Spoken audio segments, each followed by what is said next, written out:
Tourist बनकर आए विदेशी, लेकिन मकसद था कुछ और। 14 यूक्रेनी नागरिक भारत में एंट्री करते हैं। शुरुआत में सब कुछ सामान्य लगता है, लेकिन फिर से लोग अचानक गायब हो जाते हैं। जांच में सामने आया कि ये पहले गुवाहाटी पहुंचे, फिर मिजोरम होते हुए चुपचाप म्यांमार बॉर्डर पार कर गए, और यहीं से कहानी खतरनाक हो जाती है। नमस्कार, आप देख रहे हैं इंडिया न्यूज और मैं हूं सूरज झा।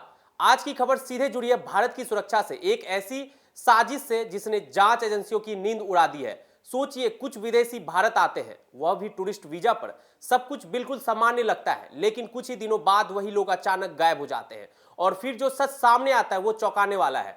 दरअसल 14 यूक्रेनी नागरिकों का एक ग्रुप टूरिस्ट वीजा पर भारत में एंट्री करता है। शुरुआत में इनकी गतिविधियां आम पर्यटकों जैसी ही दिखती है, लेकिन जांच एजेंसियों के मुताबिक ये लोग धीरे धीरे अपनी असली योजना को अंजाम देने लगते हैं। सूत्रों के माने तो ये सभी पहले गुवाहाटी पहुंचे और फिर वहां से चुपचाप मिजोरम की तरफ बढ़े और आखिरकार भारत म्यांमार बॉर्डर पार कर गए। यहीं से कहानी और ज्यादा खतरनाक हो जाती है।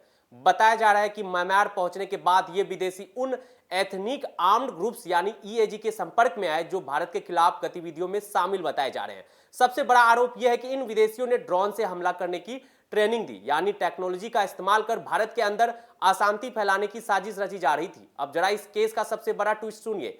अब तक की कार्रवाई में 6 विदेशी पकड़े जा चुके हैं और 5 को वापस यूक्रेन भेज दिया गया है, लेकिन अभी भी 9 यूक्रेनी नागरिक लापता हैं, और यही बात सुरक्षा एजेंसियों के लिए सबसे बड़ी चिंता बन गई है। जांच में यह भी सामने आया है कि पकड़े गए आरोपियों के पास ड्रोन और कई तकनीकी उपकरण मौजूद थे, जिससे यह शक और गहरा होता जा रहा है। मामला सिर्फ घुसपैठ का नहीं, बल्कि एक बड़ी साजिश का है हिस्सा हो सकता है। अब इस पूरे मामले की जांच राष्ट्रीय जांच एजेंसी यानी एनआईए कर रही है, और पूछताछ के दौरान कई अहम सवाल सामने आए हैं। इन लोगों की फंडिंग कहां से मिली, इनके पीछे कौन हैंडलर है, क्या इसके पीछे किसी देश का हाथ है या फिर कोई अंतर्राष्ट्रीय आतंकी संगठन, इस पूरे नेटवर्क को चला कौन रहा है। एजेंसियां अब हर एंगल से जांच कर रही है, क्योंकि अगर ये सिर्फ 14 लोगों का मामला नहीं बल्कि एक बड़े नेटवर्क का हिस्सा है, तो खतरा कहीं ज्यादा बड़ा हो सकता है। सबसे अहम बात है कि ये 9 विदेशी अभी भी फरार है। वो कहां है, क्या है, और अभी म्यांमार में है या फिर किसी और जगह छिपे हुए हैं, और क्या उनकी साजिश अभी भी जारी है।